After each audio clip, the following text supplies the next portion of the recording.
What's up, everybody? Andrew from the F1 Podcast here, bringing you season 6, episode 8 of the F1 Podcast. I'm with Erica today. Erica, how you doing? I'm doing well. How are you, Andrew? Good. We're also with Ollie, who's playing with Erica's hair. He's decided he would like to be a baby and Oh, just constantly in contact today. I'm. So enjoy the face swipes and the little kicking and air biscuits that are going to happen throughout the course of this episode. Ollie has become the unofficial official mascot of the F1 Podcast. I feel like I should make like a sticker of him wearing like a hat, like a McLaren hat or something like that and Love start it. selling. That would be awesome. Well, Erica, we just had the Japanese Grand Prix, and Did we? we did, and I think this would be a good opportunity to do a State of the Union on the sport of F1, to be honest with you, because after this weekend, it is clear to say that F1 has become an ounce of what it used to be. It's one of those things where we were kind of hinting at it as we've gone along from our predictions to the first few races, but it's almost as if with these new regulations, this new engine, all of this stuff going on, things have been over-engineered in a way that this is no longer the pinnacle of racing. It is video game mechanics on steroids as Well, these guys are out there on the track. and I think like the perfect Yeah, tell me what example, you really think, Ollie. like the perfect example of that would be, in my opinion, qualifying. hmm 130R at Suzuka is one of my favorite turns on the on the map because when you see guys go full throttle into that thing during qualifying, the hair raises in the back of your neck, just anticipating if they're going to hit the corner perfectly or there's going to be a little bit of spin out, because it's a high You speed never corner know. that we never know. With the new current, with the current regulations, no one's hitting that corner hard anymore in qualifying. They're saving up the battery, or they've used up all of the battery. Now it goes into super clipping, to the point where you're dropping like 50 to 70 kph entering the corner. And it's just not fun to watch. There's no thrill. The speed that we love is not there, and it doesn't come with the same kind of intense racing, overtaking, passing, and stuff that we have come to expect and have really appreciated in past years when there have been cars that are able to go toe to toe on some of these insane turns, right? Like the number of times you're waiting for someone, like, I can't believe he's going for it. He's going on the inside of this turn, trying to come through, and we're not getting that at all, And I know the in my fans will opinion. And this say, was the year that I was excited because the cars were going to be slightly smaller and the cars were getting so big for so long. So I was very hopeful that we would get more excitement and overtaking and things like that. But any of that hope has very quickly evaporated with all of this battery management stuff that we've not really had to think about in past years. well, and everyone's going to say, Andrew, but you're a fan of Aston Martin. Their car sucks. Of course, you're not going to like the new regulations. No, it's not the case in my opinion. Yeah, I know my car sucks, but that's what I have to They're deal having their own with. little Aston Martin championship. Didn't you Exactly, hear which Lance Stroll? Stroll is loving, by the way. I love his little positive attitude about it, to be honest with you, because what else are you going to do in this sort of type of scenario, right? So Fernando scored, he got the one up on him, so he's up 2-0 now, in my opinion, in the Aston Martin Cup. But it's just, I don't like what validates our kind of thought process is that the drivers feel the exact same way. Yeah. And you had a guy like Lando Norris who made it, I think it was through Via Play, was making a comment that basically, in essence, he said that Formula One doesn't really care about the drivers, they just care about what the fans want. But to be honest with you, I don't even, if you put a poll out there, this is not what the fans want at all. No, not at all. People want excitement. They want, especially like we've seen how expensive it's got to attend some of these races. It's more expensive to, kind of participate in the sport, even to go to some of the fan zones or whatever that they might have. And so people want it to be worthwhile. They want the excitement. You like love being there with people and you're all gasping at the same time because some crazy thing has happened. You cheer when, a driver you're rooting for is overtaking someone else, and we're not really getting those same opportunities, which means you're really just kind of sitting there to watch what you could do for like an auto show in a lot of towns where people are sometimes doing these test drives of cars around tracks. It's not exciting. And as we saw this weekend, Mhm. it's starting to get dangerous in a few ways too. Yeah, and we'll just quickly go through the qualification. But it goes to show that if you have the best engine, obviously you're going to do well, right? Kimi and George going 1-2 for Mercedes, locking out the front row. They had Oscar P3, which is great to see him compete well. And then it was Leclerc 4, Norris 5, Hamilton 6. And then you had Gasly, Hadger, Bortoleto, and Lindblad, who knocked out Verstappen in Q2. We'll get to Verstappen later because to me, that is like It's the this is kind of second time, I think, isn't it? Like with the ex because he missed Q3 earlier. mhm. And I think it was something like that was the first time he'd ever not made it to Q2. Yeah, and I think to be honest with you, And like it's like, we'll talk about this later about Max too, but he's the probably the most influential reason as to why the sports this could be a problem going for the future. But let alone we have the race on Sunday when we have at the start, Oscar had a bit of a issue with the five red lights and Mercedes took over, or sorry, flip side, Kimi had a slow start. Oscar was able to take over, and guess I'm what, gonna say Erica? Oscar had a mega start. That was very Oscar had a exciting. mega He start, started the race, everyone. and he completed a Oscar lap. Piastri started and finished a race. Oh, and he was looking rapid today or yesterday, in my opinion, with the car. But a lot of the overtaking you saw early on in the race has to do with battery management. Obviously, they're not going to portray that on like like on the telemetry or any of the onboard data, right? But you could just tell because there was certain areas of overtaking where I think it was like particularly with Lewis. Going into the final turn, he would get overtaken in the chicane, and then he would come back into turn one and just bypass the guy, right? Because of, being able to harvest the battery and then use the extra to go fast, right? And it just kept going on and on and on and on to the point, too, where science in an interview has said that it's not really overtaking, it is just being able to manage your battery well. And then as a result, you are then able to overtake. Yeah. So it's not much really racing going on, in my opinion, at that point, right? It's almost like every race is being turned into Monaco because this has been a complaint we've had for the last few years where it's just felt like the cars are driving around. There's not really much to it. It all comes down to qualifying for the most part. And that is, I think, a good chunk of what we're still seeing. The same people are qualifying a little bit of movement, but nothing too crazy.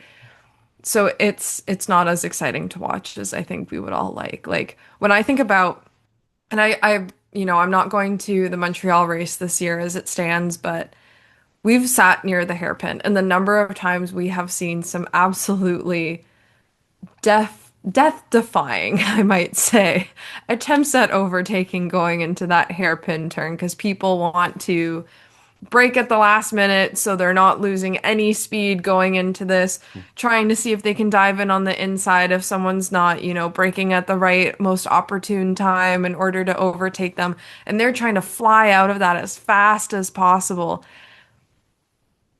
You're not going to see that this year because everyone's going to No. be so concerned about that straight and conserving their battery that, if you're wanting to take some photos, it's going to be lovely. But if you actually want to Well, watch the sport, especially with having to go to the straight into the wall of champions and that chicane, yeah. right? You're gonna have to harvest as much battery as you can. You're not gonna see Albon did it last year, a couple years ago, where he did the double overtake into the chicane because he was able It's to not gonna position the happen. car. It's not gonna happen. But I It's not think gonna happen. like where this is where we come to the pivotal point of the race, and this is kind of like where you're now starting, as Erica, you mentioned, this is where the dangerous part of the new regs come into Yeah. play. So front runners pit around lap 17. I believe it was like Norris went first, then Leclerc went afterwards. I think he he wanted to get a void undercut. No, Piastri pitted to get a voided undercut. He wanted to hold track position on Russell. But that left Russell and Antonelli in the lead. Russell eventually pitted on lap 20, which relinquished the lead to Kimi. Later on that lap, Behrman over. It was in the hairpin, I believe. It's turn. It's in the. It's again the first sector of the race, but anyways, it's a hairpin. I forget what turn number, but anyways, he was tempting to take an overtake on Colapinto, but Colapinto's car looked like it showed that he started going into harvesting mode, or he started clipping going into the corner, which significantly reduced his speed. Yeah. As a result, to evade action, Behrman shifted left, which caused him to go onto the grass. He loses complete control of the car, and this guy goes flying into the tire wall with a 50G impact. It's It is like crazy. Verstappen-esque at Silverstone with the collision numbers. Yeah, that was a very scary one to watch as well when Right. he was booted off there. Yeah, and I think like I just pulled it up here, one of the articles, it was a 50-kilometer differential and Behrman was going 307 kilometers an hour. So the thing you have to evade, and of course, like you have to just snap, right? You can't just be able to break snap. No, you have to snap right away. He got, goes into the tire wall. He's limping off the track, as you can see. He had a right knee contusion as a result, which then led to the safety car being deployed. But the issue, Erica, is that he didn't know that Colapinto was going to experience this. No. And that's the scary part with these new regulations is that this can happen at any time in dangerous corners or dangerous areas of the track. Like imagine if we were racing in Jeddah this year and that I happened. can, in a way, like I'm glad we're not racing in Jeddah at this Right. current moment because Well, there are so many opportunities for things to go wrong there. But and Suzuka just solidified that, right? yes. And it's one of those where like we've already had enough issues with people with braking timing and the amount of notification from the brake lights. There's no brake lights on this because it's really the engine. It's the same as if you were to use engine brakes as opposed to your actual brakes in your car in a way. Like that's not being indicated to the people behind you as you're driving. And it's just showing that like you cannot read everyone's minds. Like that's hard enough to do knowing what line someone's going to take for defensive driving versus, like not defending their position or knowing when someone's going to hit the brakes going into a turn. But now you add in something like this where there's really like zero indication of what anyone's going to do and you just have to be on a hope and a prayer that everything works out. How are you supposed to know that the guy in front of you is suddenly going to have a 50-kilometer slowdown? Yeah, in a matter of like a tenth or 2/10 of a second. Like, how are you supposed to know that all of the sudden he's gonna have like a 16% slowdown, 17% slowdown in his car? Like, that is a significant reduction in speed in a pretty short amount of time. And at that speed, every little adjustment you make to even avoid the crash is just so much more catastrophic. Like a 2-degree turn does so much more at 300 kilometers an hour than it does at 100 kilometers an hour or anything like that. So, oh my Luckily, I gosh. mean, it's luckily that Behrman was able to get out of the car That and he always just walked away. he walked away. Like that's mildly and just impressive considering it's a 50G impact, right? And Yeah. went to the medical center, just right knee contusion. 5 weeks to prepare for the next race, assuming he should be fine Yes. in that sense. And who But knows what will happen in these 5 weeks because there have been so many complaints from the drivers, from experts on these regulations. I think it's an opportunity well, for everyone to take stock. and especially when they implemented that the energy management kind of amendment, or I'd say directive, before qualifying, and it really didn't help. No, You know what I mean? So, not even a little bit. and it's just, but we'll say like after the safety car deployed, Anthony retained his lead after he pitted, right? Unfortunately, Russell lost out because of the pit stop. Lewis was able to benefit from it. So was Gasly and Verstappen. Um, Leclerc, it was, battle between Leclerc and Russell towards the end, where Leclerc overtook Russell as a result. And then, or sorry, Leclerc overtook Hamilton as well. But then also we had an issue with Russell's car towards the end of the race. They were calling it a deployment issue, but more information came out. Again, another issue with the cars and the battery you mentioned. There was a bug in the code in the software code where depending, I think it was, I forget what battery he was or button he was pushing, and if there's like an upshift, it was basically his engine would superclip and then also like gain power to it at the same time. Basically taking a screenshot if you were thinking about it from a phone perspective, right? So, as a result, that's why he was so slow towards the end, and that's why he's getting overtaken because of this code error in the software. Like, come on. So, a couple weeks ago, my friends and I were playing a game. You can customize the control settings. Someone playing beforehand had changed where some of the buttons were, and so I kept thinking I was using like a defend command, and instead I think I was using like I don't know, like running or something like that, and I was getting so confused. I feel like that's what happened to Russell here. There's so many buttons on this It's controller. basically like when you go Everything to is doing the something different than before. You don't know what's it's basically you happening. go to the Xbox store in New York City and you're playing FIFA and the guy ahead of you flipped the controls, right? B is to is to cross now and X is to shoot. It's like in what world is that even like, why do you even do that to begin with? It's But kind of like when I was a kid playing Super Smash Bros. I was just button smashing, hoping that some combination of things I hit would work, right? Like, in but this case, it didn't, but it yeah, didn't George eventually lost his podium position to Leclerc, sorry. So then we ended up having Kimi P1, victory. Let's do say shout out to Kimi though. He is the youngest now ever to lead a world championship in F1 history. That's awesome to see. Aside from the cars. And then we did have, Oscar P2. So mm, congratulations. First race, finish for Oscar led to his first podium of the season. Charles in I'll take P3. it. Oh, absolutely, right. If you're a McLaren fan, you're taking that to the bank. And then you had Russell P4, Norris P5, Hamilton P6, Gasly P7, Verstappen P8, Oh. Lawson P9, and Esteban Ocon finishing P10 to round it all out for the points finish. Now, let's get to kind of the crux of this whole argument. Max Verstappen, Oh boy, finishing P8 with Lawson right behind you. as well It's as a just being right behind Gasly for about 40 laps, he was stuck. It's gotta be a blow to your ego, to your faith in your team, I mean, granted, I think he's got a healthy enough attitude about himself that he's not like, I'm a terrible driver running around, but you gotta be questioning some combination of factors going on when you've been in your spare time completing side quests and winning in other racing series, even if you're disqualified. And which led to me during like 2:15, 2:30 in the morning at home messaging.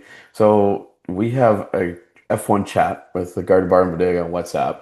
And I in the chat, I don't, it was that time. Um, well, let's see if I can pull it up quickly. What time the chat was at? I said at 2:32 a.m. that my hot take was Max retires at the end of the season because I said I would want to retire too if I were to be stuck behind an Alpine for 40 laps. And interesting things sort of popped up on the timeline today related to that, Andrew. Well, yeah, because funny enough, he has a conversation with Sky Sports' Rachel Brooks after the race. And to me, it is a 3-minute interview and is one of the most damning interviews I have ever heard. I encourage everybody to listen to it. And he basically said this. He goes, he doesn't care about finishing P7 or P8 because that's not really what it's intended. This is what he says. You can take it with whatever you want to say. He can live with the fact that his team is P7, P8. He says that if he wants to race in a class, he wants to be 100% into it. He wants to love it, obviously, right? Because you want Yeah. to love your job. Otherwise, why are you doing your job? But he says that in the current regulations, he's giving it 100%, but it is an unhealthy amount, or what he's doing to himself is unhealthy to get to that 100%. which then is leading him to potentially thinking about retirement at the end of the season. which is crazy. It's Erica. This is the greatest race car driver of our generation, outside of Lewis Hamilton, who's at kind of the twilight of his career, right? He's at the Hmm. end. We are in the current present. Max Verstappen is the greatest race car driver in the world. He's proven it by being competing in, Nordschleife, right? Winning races there, disqualifying, but then winning races there.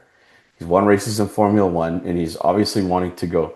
He wants to do other things like endurance, so on and so forth. But Formula One have the hottest commodity in the entire world when it comes to racing. This guy brings in money for this sport like you wouldn't believe. People watch because of Max. If you say Yeah. I'm wrong, go for a walk He around the has a house. song about himself He for crying he's out got a loud. song. Like, People rave at clubs to do do do do Max Verstappen. And the fact that your new regulations have made him not love the sport of Formula One says everything you need to know about what the state of the sport is currently in. yeah. And it's abhorrent because we are 3 races into this season, Yeah. and this is the attitude already. We've got what, 22 races on the calendar. We got 19 more to go. And this guy's like, yeah, I already think I'm kind of done. Yeah, and when and then like you had like to me the compounding issue with like Lando saying that if F1 doesn't care about the drivers, they just care about the fans in that sense. It's kind of a crazy quote. We had science, go on Spanish media. I think it was DAZN España who said, again, you're not seeing the overtaking because of the racing itself. It's because of the super clipping of the engine and battery management. I mean, like, it's not just Max throwing stuff onto a wall and seeing what sticks. Yeah. No one wants this. It's it's shared by everyone. Like I was even saying the other week, like Checo has had some pretty damning things to say about the mechanics of it now, where he's like, don't understand what I'm doing coming back into this. Well, and the fact that these guys are having to focus more on battery management instead of racing. Why are we here, Erica? We're not here to manage batteries. We're here No. to race. We're here to race, we're here to push the limits of what's possible, and it's getting to the point where other driving series are now pointing at F1 and making fun of them, I which is mean, crazy. today, GT, like World GT, like the Asian circuit, put out like their calendar for the season and literally like dunked on F1 saying, "You won't see any clipping here. It's Yeah. flat out racing." You had IndyCar do it earlier this year. I mean, too, like, I'm not saying like these quote unquote lower level series that F1 has, put them market themselves ahead are now completely tearing a new one into them. And to be honest with you, Erica, I'd rather watch an IndyCar race right now than an F1 race. I mean, IndyCar is always so much fun. And We it's have seen that electric. over the years, but especially now compared to F1, you're like, yeah, those guys are going pedal to the floor all in the entire time, and that's the type of racing you want to see. You want to see someone just absolutely giving her in these cars, and we don't have that opportunity because anytime I'm expecting someone on a long straight to be full throttle in the top gear, there's a, pardon my French, Do a barrel roll. battery I management piece. know. Oh my God. It's just like, oh, clip. I'm like, can we just like, can we go back to what made this sport incredible? It Yeah. was the V10 engines, dare I say. You know, get the whole idea of wanting to be sustainability and be net zero by 2030. And trust me, they've done a lot to do that, even made the fuel sustainable. Guess Mhm. what? Get rid of the electricity crap. That's for Formula E. Let's go back to V10s and let's actually properly race. Do you know why? Cars are smaller back then too. And if you have to add fuel into the pits during the pit stop, guess what? Other series do that. And guess what? You used to do that I was too. gonna say they used to do it too, and if anything, I think for those pit crews, it could be a fun challenge for someone to have to learn how to do that. And guess what, Erica? That also changes strategy in terms of tire management and weight management from a fuel perspective. Correct. instead of having to worry about batteries and clipping and everything like that, F1, you've outdone yourself, unfortunately. Go back to what made you special. It's like I said at the beginning of the season. We've over-engineered it to the point of enshittification, like Google and so many of these other social media and internet platforms. It started out great, and then we tried to make it better, and in doing so, we made it worse. And to determine where they're going to go, these next 5 weeks are critical. Yeah. I mean, this is like mission control critical. Could change the direction of the sport. I think it was oh, I saw a stat about the average viewership was significantly down for Oh, it this was like year's, half of what it it was was from last last year. year. And at the same time race, Same time race, yeah. It has but nothing to do with that. No, no, has no. exactly has nothing to do with the time. It's just it depends on what kind of fan F1 are trying to get at now. Because the racing purists, they're gone. They're going to be They're gone gone. if they Yeah. continue this, right? Yeah. And what you're going to be left with is the Netflix fans, and like the pageantry. We ironically they had the cast of Super Mario, the movie, Oh my gosh, on did the they? on the grid this week. Oh, I heard that with Chris Pratt, It was Chris Pratt, Anya Joy Taylor, Jack Black was like a star on the circuit this week at Suzuka. But it's just ironic that they had the cast of Super Mario movie come out as their racing has been described as Mario Kart on wheels. on multiple occasions too. Like, You lose. So, so Erica, do you have any final thoughts regarding? well, while we're on the topic of video games, fantasy in itself is a game as well, and let's just say I'm shocked I'm still leading my work one. Um, I'm maintaining a solid sixth position in our overall league. Um, Definitely trailing a little bit behind you and Cleary, but for the three of us, I mean, the gap is closed a little bit because this was not a standout weekend for anyone. No. Um, The Ollie Behrman crash screwed me up pretty good.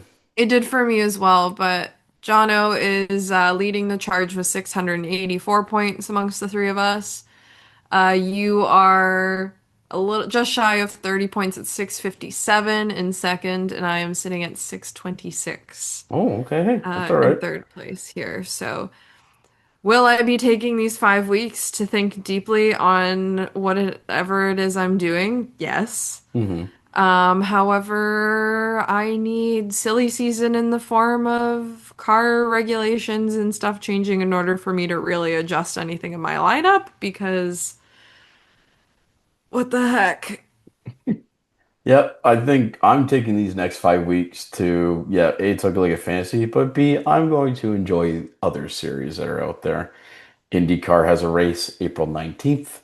Gonna watch that. I'm gonna see what other series we have, like IMSA, there's gonna be out there. Um, AMA, GT, MotoGP. I'm gonna enjoy some other, ones that actually race Yep. around the Get that track. little bit of adrenaline and action that we are not getting elsewhere. Yeah. But again, that's just our opinions. We want to know we want you to let us know what your thoughts are on the State of the Union, the state of F1. So feel free, comment on YouTube, comment on Spotify, hell, even DM us. We'll answer. We Um, will answer. We do check the DMs. Maybe you're as indignant as my son. I, He's really upset about it. Yes, I know. I can't I believe it either. think he's He's got pissed the that airplane I think ears he's and pissed that everything. Lando's not leading the world championship, to be honest with you. Are you upset Lando's not leading? He's like, no, mom, put me down. Well, that is season 6, episode 8 of the F1 podcast. Erica, thank you so much. That was a lot of fun to do the State of the Union. Follow us on link or go to our link tree and follow us on Instagram. We're available on Spotify, Apple Podcasts, YouTube. Erica, close us out.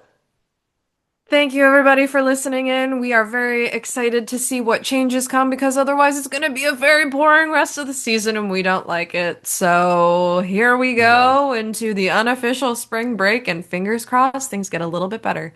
I have been Erica Hollingsworth, and with me today is Andrew Cleary. And with that said, we will see you soon.